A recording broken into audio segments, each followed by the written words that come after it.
नमस्कार. लक्षवेधीच्या या दुसऱ्या भागामध्ये आपल्या सगळ्यांचं स्वागत. आपल्या सोबत या चर्चेसाठी जोडले गेलेले आहेत हरिभाऊ राठोड. त्यांचं आपण चर्चेमध्ये स्वागत करतोय. हरिभाऊ राठोड, माझा आवाज आपल्यापर्यंत पोहोचत असेल तर थेट मुद्द्यावर येऊयात. ओबीसी आरक्षणाच्या संदर्भातला निकाल लागल्याच्या नंतर तुम्ही अशी प्रतिक्रिया दिलीत की ओबीसी आरक्षणाच्या संदर्भात लागलेला निकाल हा ओबीसींसाठी वाईट नाही, तो चांगला आहे, कारण आता जनगणना होऊ शकणार आहे आणि ओबीसींची जर जनगणना होऊ शकत असेल तर त्यातून आरक्षणाचा मार्ग सुकर होईल. हरिभाऊ, हा तर्क कायद्याच्या कसोटीवर उतरू शकतो का? कसा उतरू शकतो सांगा, एका मिनिटात सांगा. निश्चितच मी स्वागत करतो या निर्णयाचा. 2 वर्षापूर्वी आम्ही संपूर्ण महाराष्ट्रात सामाजिक न्याय यात्रा काढली होती आणि त्यावेळेस आम्ही सातत्याने मागणी करत होतो की ओबीसीची जनगणना करा, ओबीसी जनगणना करा. हे सरकार तर तुम्हाला माहिती आहे, हे सरकार असो कोणी सरकार असो, राज्यकर्ते ओबीसी जनगणना करायला तयारच नव्हते. परंतु बघा, आता 3 जजेसनी निर्णय दिलेला म्हणजे कॉन्स्टिट्यूशन बेस्ड निर्णय दिलेला आहे, म्हणजे एक प्रकारचा तो कायदाच आहे. त्यामुळे आता करावीच लागेल, जनगणना करावी लागेल. त्याच्यामुळे आमची मागणी सरकारने भलेही मान्य करू नये, पण कोर्टाने एका अर्थाने मान्य केली, त्याच्यासाठी मला त्याचा आनंद आहे आणि त्याचं स्वागत करतो मी. ओबीसी मंडळींनी घाबरून जायचं काही कारण नाहीये. ओबीसी मंडळींनी घाबरून जाण्याचं काहीही कारण नाही असं प्रकाश शेंडगेंना पटतंय का? पण हरिभाऊ राठोडांचं म्हणणं प्रकाश शेंडगेंना पटतंय का? ते त्यांनाच विचारा. बिलकुल बिलकुल. प्रकाश शेंडगे. नाही,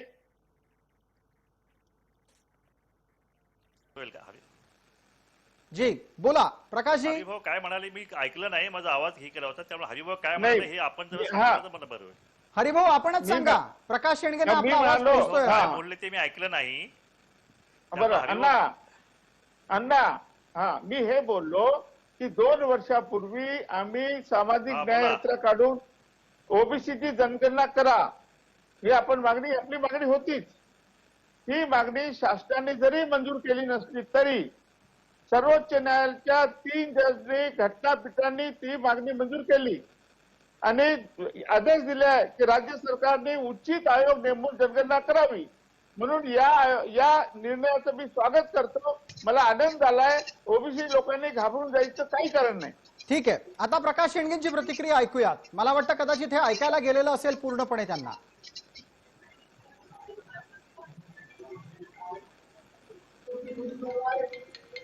कसं आहे की कुठलंही आरक्षण रद्द होणं हे योग्य नाही.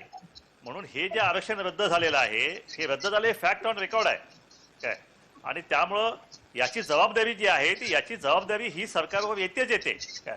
आता हरिभाऊचं म्हणणं जे आहे की या निर्णयातून जनगणना होईल काय, आणि त्यामुळं एकदा जनगणना झाल्यानंतर पुन्हा हे आरक्षण पुन्हा लागू होईल अशा प्रकारचं हरिभाऊ म्हणत असतील तर जनगणना हे केल्याशिवाय आता गत्यंतरच नाही, कारण तेवढा आता तोच एकमेव मार्ग आहे. पण प्रकाश शेंडगे आताच्या घडीला हरिभाऊ असंही सुचवतात की कोर्टाचा निकाल हा ओबीसींना फायद्याचा ठरणार आहे. हा तर्क तुम्हाला पटतोय का?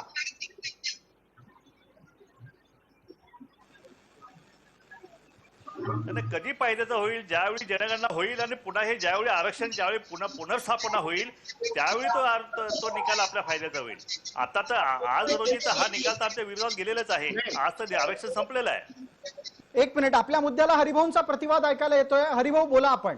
हे बघा, एक तर जनगणना करावी लागेल, नाहीतर खुर्च्या खाली करावं लागेल. 2 पैकी खुर्च्या खाली करायची नसेल तर जनगणना करावी लागेल. 27,000 ग्रामपंचायतीच्या सदस्य तुम्ही देणार नाही का? पंचायत समिती, जिल्हा परिषद, नगरपालिका, महानगरपालिका आरक्षण देणार नाही का?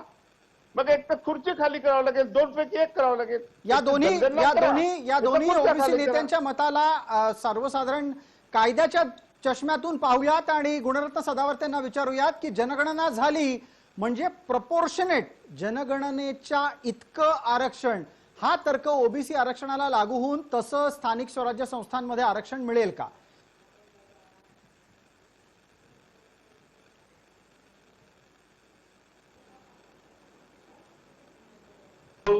चुकीचा संदेश देऊ नका देशाला आणि ओबीसी बांधवांना माझ्या. त्याचं कारण असं की कोर्टाने कुठेही सांगितलं नाही की तुम्ही ओबीसीची जनगणना घ्या. त्याला operative part of the judgment म्हणतात. त्या जजमेंट मध्ये कुठेही म्हणलेलं नाही. आणि त्या उपर म्हणजे विद्यमान केंद्रातले मंत्री, थांबा 1 मिनिट थांबा, माझं संपू द्या. त्या उपर आपल्या विद्यमान केंद्रातले आता महाराष्ट्र म्हणजे समाज कल्याणचे मंत्री होते, त्यांनी सर्वोच्च न्यायालयात एक सेन्सेसच्या संदर्भाने एक याचिका दाखल केलेली होती. ती याचिका सुद्धा तत्कालीन चीफ जस्टिसने डिसमिस केलेली होती. आणि मला तुम्हाला सांगायचं आहे की जे आपण म्हणत आहात ते कारण नाहीये. कारण ओबीसींना या म्हणजे पंचायत राजमध्ये राहू नये हे कारण असं आहे की ओबीसीच्या दरावर देशमुखांनी पाटलांनी जाऊन उभं राहावं का, हा त्याच्यामधला इगो पॉइंट होता. आणि कुटुंबातले इतर लहान लहान लेकरं जे असतात ते ह्या पोस्टवर ठेवायचे असतात आणि आमदारक्या खासदारक्या स्वतःकडे म्हाताऱ्यांकडे ठेवायचे असतात, अशी ती स्पष्ट भूमिका होती. आणि त्या भूमिकेतून ओबीसींना पराभूत करून या स्ट्रीम लाईन मधून बाजूला काढले. तुम्हाला सांगायचंय पण सदावर्तेजी, जनगणनेच्या आधारे ओबीसींचं आरक्षण परत येऊ शकतं, या तर्काला आपल्याकडे कायदेशीर प्रतिवाद आहे का? सेन्सेसच्या बाबतीमध्ये जे हरिभाऊ बोलले, माझा डिवाइड ऑफ ओपिनियन आहे त्याच्यामध्ये. त्याचं कारण असं की जसं की काँग्रेसच्या प्रवक्त्यांनी तुमच्या आताच थोड्या वेळा अगोदर सांगितलं की सेन्सेस जे आहे ना त्या आधारे ओबीसींना रिझर्वेशन मिळालेलं नाही, ते पॉलिसी रिझर्वेशन आहे. म्हणजे प्रपोर्शनेट रिझर्वेशन हे एससी एसटी ला आहे. ओबीसीच्या रिझर्वेशनच्या संदर्भामध्ये पॉलिसी डिसिजन आहे. आणि पॉलिसी डिसिजनच्या संदर्भाने मी चर्चेला थोडं पुढे नेतो आणि तुम्हाला सांगतो की सेन्सेस झालं म्हणून ओबीसीला म्हणजे हे जे विद्यमान आरक्षण आहे हे मिळेल असं मला मुळीच वाटत नाही. डेलिबरेटली हे रिझर्वेशन जे आहे घालवलेलं आहे. आणि मी असं म्हणेल की सरकारने रिव्ह्यूच्या संदर्भाने सुद्धा याच्यामध्ये हस्तक्षेप केला जाऊ शकते जर सरकारकडे मटेरियल आहे. जसं मी तुम्हाला एकदा म्हणालोय होतो की हे आरक्षण गेलेलं नाही, घालवलेलं आहे. आपण गुणरत्न सदावर्ते आपण ही भूमिका स्पष्टपणे मांडता आहात की हे आरक्षण गेलेलं नाही, घालवलेलं आहे. राम शिंदे फोनवर जोडले गेलेत आपल्यासोबत. राम भाऊ, माझा आवाज आता आपल्यापर्यंत येतोय का? आवाज अगदी.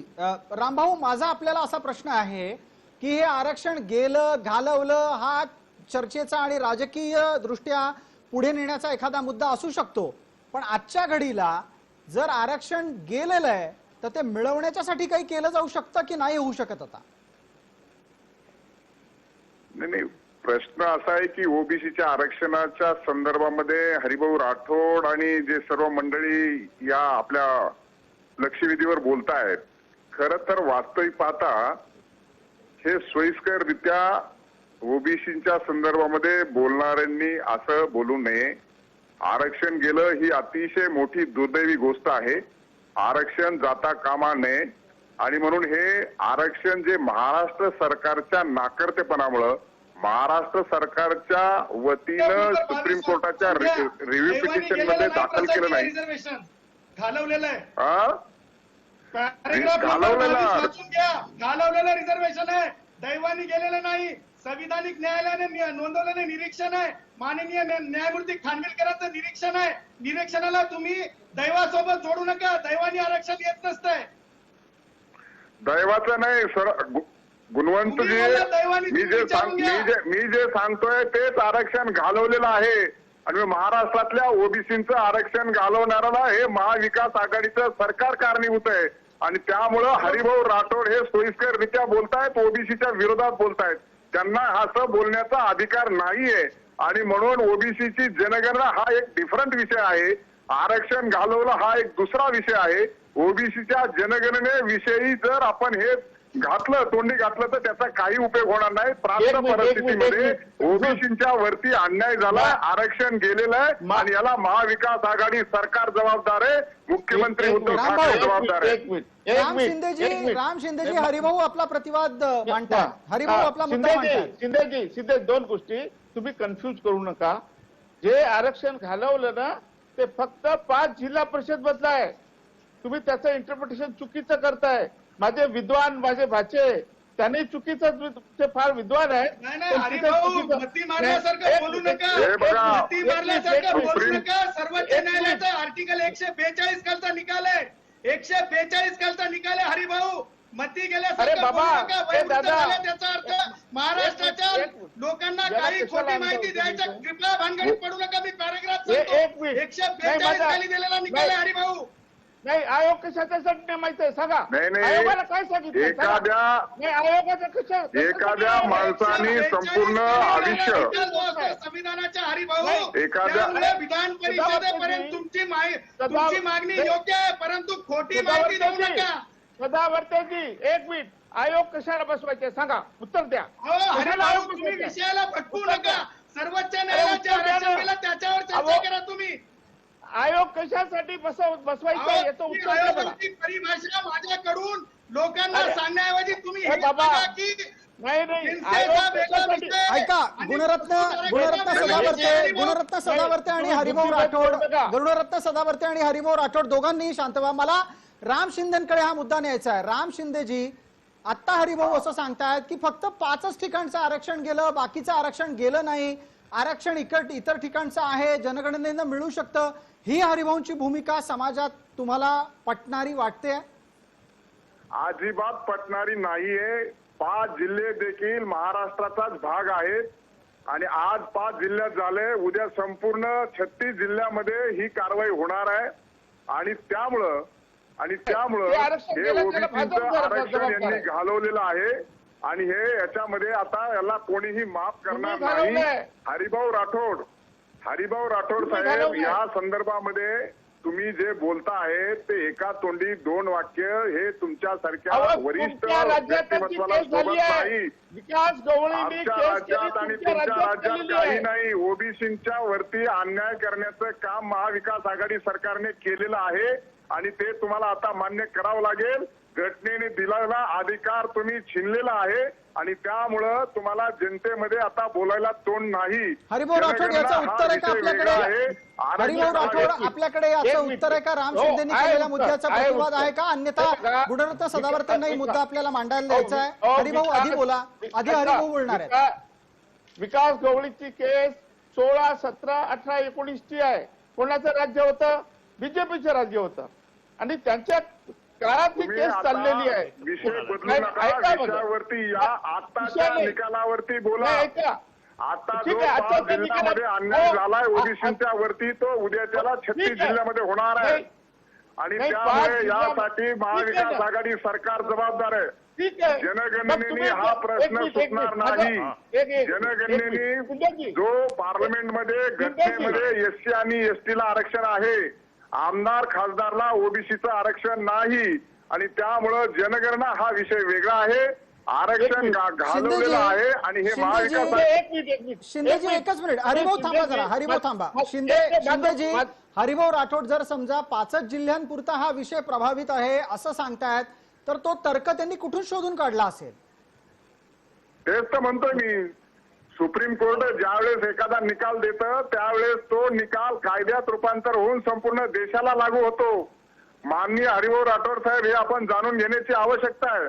ठीक आहे, माझं जिथपर्यंत ज्ञान आहे तिथपर्यंत मला हे कळत आहे. मला वाटतं आपले विधी तज्ञ गुणवंत सदावर्ते बसले ते याच्याबद्दल अधिक माहिती सांगतील. अगदी गुणरत्न सदावर्तेंकडूनही या मुद्द्याचं आपण माहिती घेऊयात, या संदर्भातली माहिती घेऊयात. हरिभाऊ एकच मिनिट, हरिभाऊ एक मिनिट. आपण 2 मुद्दे मांडलेत स्पष्टपणे. तुमचं म्हणणं असं आहे की न्यायालयाचा निकाल हा ओबीसींच्या विरोधात नाही, ओबीसींनी आनंदी व्हावं कारण यातून जनगणनेचा मार्ग मोकळा झाला.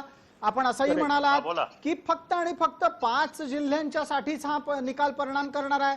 कायदेशीर दृष्ट्या एकदा गुणरत्न सदावर्तेंचा प्रतिवाद काय आहे तो ऐकूया. गुणरत्न सदावर्ते बोलतायत.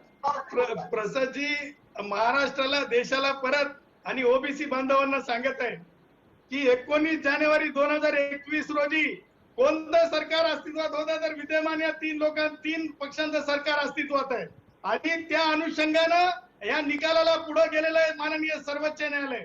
आता त्या पुढे तुम्हाला दुसरी गोष्ट सांगतो. माननीय सर्वोच्च न्यायालयाने हा निकाल आर्टिकल 142 खाली दिलेला आहे.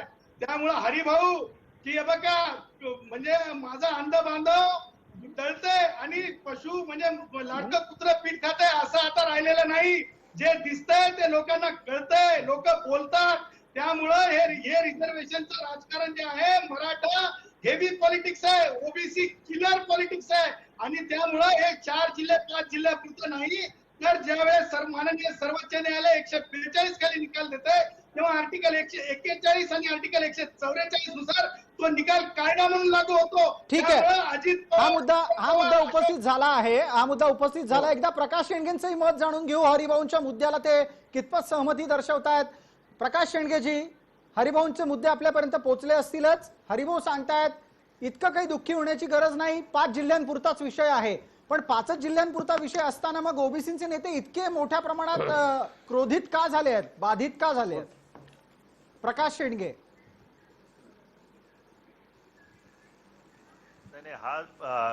ही याचिका जरी ह्या 6 जिल्ह्यांच्या करता असेल, ज्या ठिकाणी आदिवासींची संख्या जास्त आहे त्या ठिकाणी ओबीसीना आरक्षण दिल्यामुळं ते 50% वरती गेल्यामुळं ही याचिका दाखल केली गेली. हा जरी निकाल 6 जिल्ह्यांच्या आदिवासी जिल्ह्यापुरता ही याचिका जरी असली तरी निकालाची व्याप्ती जी आहे ती व्याप्ती ही संपूर्ण राज्यभर आणि देशभर सुद्धा ही होऊ शकते. आणि त्याच्यामुळं ह्या 6 जिल्ह्यापुरताच हा मर्यादित निकाल नाही, त्याचा परिणाम जो आहे तो परिणाम हा संपूर्ण राज्यभर होणार आहे, सगळ्या देशभर सुद्धा होणार आहे. आणि म्हणून हा जो निकाल लागला आहे हा ओबीसीचं राजकीय आयुष्य उद्ध्वस्त करणारा हा निकाल आहे. आणि याची जबाबदारी संपूर्ण जबाबदारी जी आहे ती महाविकास. आपण इतकी स्पष्ट भूमिका घेत असताना हरिभाऊंनी वेगळी भूमिका का घ्यावी? त्यांना काही त्याचा एखादा न्यायालयीन वेगळा अर्थ समजत असेल की नाही? मी बोलू का? अगदी मी देतो संधी आपल्याला. हरिभाऊ, एकदा प्रकाश शेंडगेंचं उत्तर ऐकूया. हरिभाऊ हे आरक्षणाचे अभ्यासक आहेत जी. हरिभाऊ हे आरक्षणाचे अभ्यासक आहेत असे ते म्हणतात काय. परंतु माझा जो काय अनुभव आहे, एक सुप्रीम कोर्टात एखादा निकाल एखाद्या याच्यावर दिला गेला तर त्याची व्याप्ती जी आहे त्याची व्याप्ती संपूर्ण राज्यभर देशभर लागत असते. आणि म्हणून हा जो निकाल जो आहे हा 6 जिल्ह्यापुरता याचिका जरी दाखल केली असली तरी त्याचा संदर्भ जो आहे तो संपूर्ण राज्याला लागू पडणार आहे. आणि म्हणून संपूर्ण राज्यातलं या आरक्षण धोक्यात आलेलं आहे.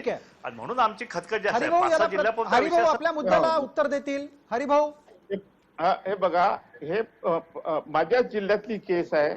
विकास गवळी हे माझ्या जिल्ह्यातले वाशिमचे, त्यांनी हे प्रकरण केलं होतं. मला सुरुवातीपासून हे माहित आहे. बहुतेक लोकांना याच्यातलं काही माहित नाही, जे बोलणारे आहेत ना यांना काही माहित नाही. जे 6 जिल्ह्याच्या निवडणुका झाल्या तर आपल्या निवडणूक आयोगाने असं म्हटलं होतं की या निवडणुका subject to condition of the outcome of the final decision of the Supreme Court. हे त्याच्यामुळे तिथे किती 60-70 लोक शहीद झाले होते ना.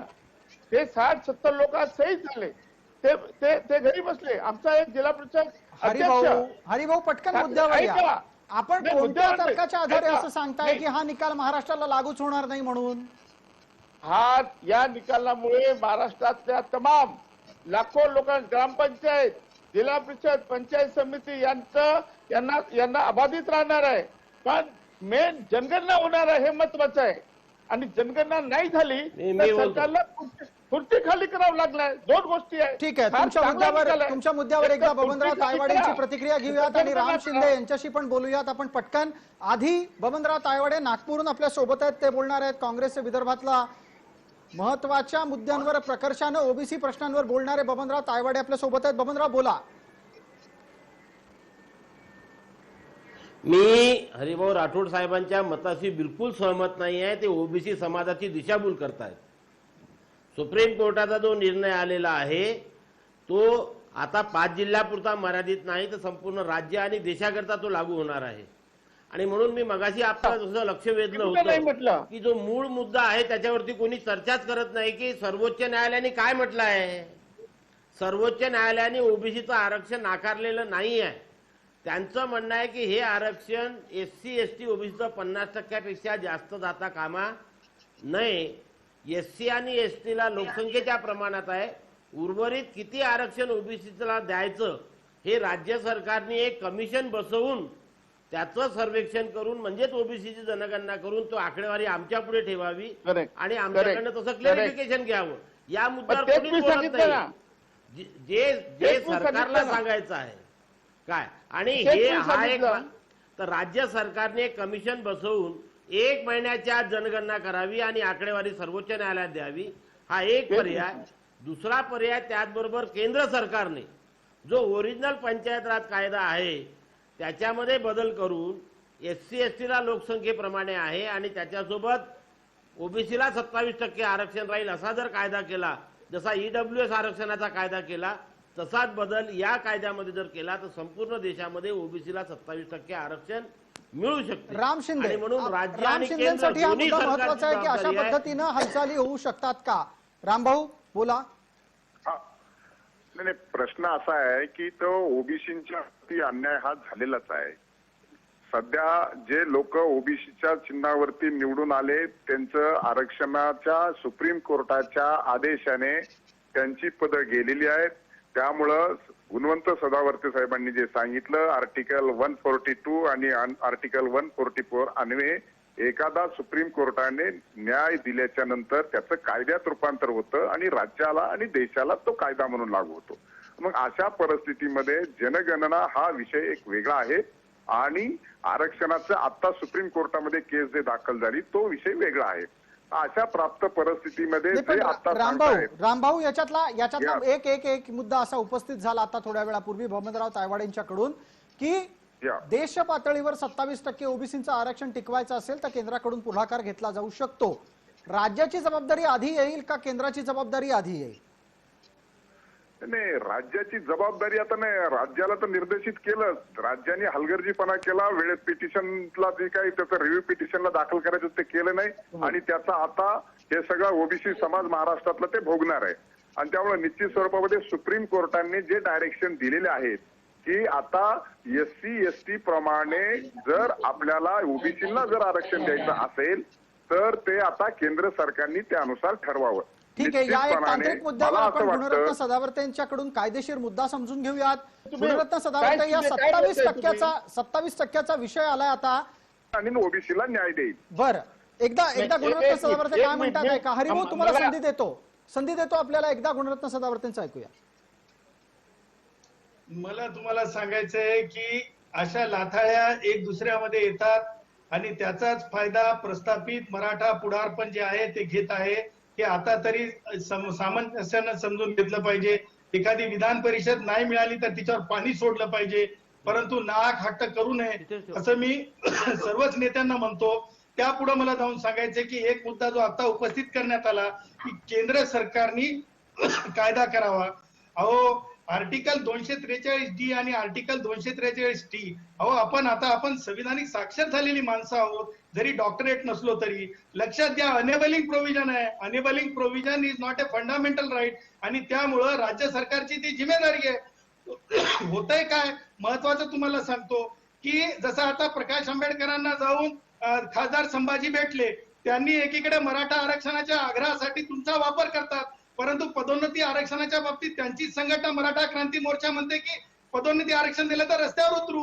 तिसरीकडे तुमचं ओबीसीचं आपलं जे आरक्षण आहे, माझ्या भावांचं ओबीसी भावांचं, ते आरक्षण जायंट किल करून टाकतात. हे का होतंय तर तुमचा यूज केला जातोय. मग ते हरिभाऊ असतील, शेंडगे असतील की कुणी असतील, तुमचा यूज होतोय. हा गंभीर स्वरूपाचा आरोपच म्हणावा लागेल. प्रकाश शेंडगे आणि हरिभाऊ राठोड या दोघांनाही त्याचं उत्तर देण्याची संधी देऊयात. हरिभाऊ आणि प्रकाश शेंडगे, राजकारणात तुमचा वापर कोणी करतंय का? ओबीसींचा राजकारणात कोणी वापर करतंय का? हरिभाऊ आधी बोला. नाही, राजकारणाचा वापर करण्याचा प्रश्नच नाही. आम्ही तर स्पष्ट वक्ते आहोत.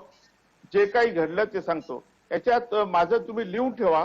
हे किती काही सांगितलं तर हा जो निर्णय आहे तर 5 जिल्हा परिषद सदस्य रद्द झालेला आहे. तिथे निवडणुका जाहीर झालेल्या आहेत. त्या जागा ओपन मध्ये टाकलेल्या आहे. माननीय न्यायालयाने असं म्हटलंय यानंतर कुठलीही निवडणूक होईल स्थानिक स्वराज्य संस्थेची, तुम्ही जनगणना केल्याशिवाय म्हणजे उचित आयोग बसून सगळे डाटा आकडेवारी घेतल्याशिवाय तुम्हाला 27% आरक्षण ठेवता येणार नाही. याचा अर्थ ऐकून घ्या. याचा अर्थ हरिभाऊ खोटं बोलतात असं का वाटतं आपल्याला? सदावर्तेजी हरिभाऊ खोटं बोलतात असं का वाटतं आपल्याला? प्रसाद, ज्या गोष्टी माननीय सर्वोच्च न्यायालयाने करायला सांगितल्या नाहीत त्या तुम्ही का सांगत आहात मला तेच समजत नाही. या अगोदर आदिवासींच्या संदर्भात विषय झाला, त्या विषयावर सुद्धा किल करून टाकला आदिवासींना. सदावर्तेजी, आपल्याला प्रश्न आहे माझा. आयोग बसून आयोगाला काय सांगितलं सांगा? कटिंग करायला सांगितलं, हजामत वगैरे आयोगाला कोणतं आरक्षण सांगितलेलं नाही. हरिभाऊ, काय सांगितलंय? नाही, सांगितलं ऑपरेटिव्ह पार्ट मध्ये मला सांगा तुम्ही. खोटा एवढा तरी बोलू नका हरिभाऊ. नाही आयोगाला काय एवढं सांगितलं हे तर खोटं सांगा. बोलू नका हरिभाऊ, हे बोलणं योग्य नाही. माझं म्हणणं आहे आयोगाला काय काहीच सांगितलं नाही सर्वोच्च न्यायालयाने. काय नोटिफिकेशन सांगितलंय? रद्द केलेलं आहे सर्वोच्च न्यायालयाने. काय त्याच सांगितलंय? तुलनेमध्ये राज्य सरकारने अफिडेव्हिट सादर केलेलं नाही आणि राज्य सरकारला असं सुद्धा सुप्रीम कोर्टाने म्हणलेलं नाही की तुम्ही आरक्षण देण्यासाठी हे करा ते करा. असं आरक्षण जे रामदास देण्यासाठी अठवलेंची जी घेतलंय. केस होती त्या केसमध्ये सेन्सस डिस्मिस झालेला होता. आणि भाऊ तात्काळ खोटं म्हणू नका, कारण रामदास अठवलेंची काय जजमेंट सांगितलं मला रेकॉर्डवर सांगा. आहे. नाही काय सांगितलं आयोगाला काय काम सांगितलंय? आयोगाच्या तर बाबतीत कथित सर्वोच्च दुकान लावा. न्यायालयाने काही सांगितलेलं नाही. राज्य सरकारने आपली सांगितलं भूमिका नाही. मांडलेली नाही, म्हणून या तीन पक्षाच्या सरकारमुळे आरक्षण घालवलेलं आहे, आरक्षण गेलेलं आहे. या मुद्द्यावर वेळेची मर्यादा आहे आपल्याला. प्रकाश शेंडगे आणि राम शिंदेची भूमिका आपल्याला ऐकायची आहे. प्रकाश शेंडगे, पहिल्यांदा आपल्याला संधी देतो. आता पुढचा पाऊल म्हणजे यानंतरचा मुद्दा कुठला आणि आता कुठलं पुढचं पाऊल?